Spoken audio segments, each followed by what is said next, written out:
คืนที่ธรรมดาของคนที่มันเหงาเศร้าใจ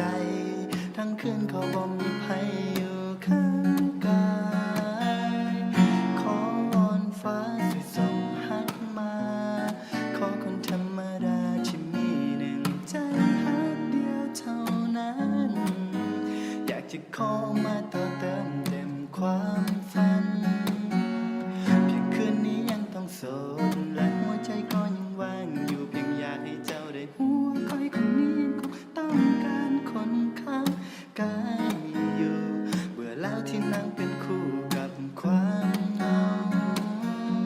ไม่ว่าจะยามฝนยามหนาวก็ยังคงเหงาก็อยากให้มีคำว่าเฮาที่เข้ามาเติมเต็มช่องว่างในใจ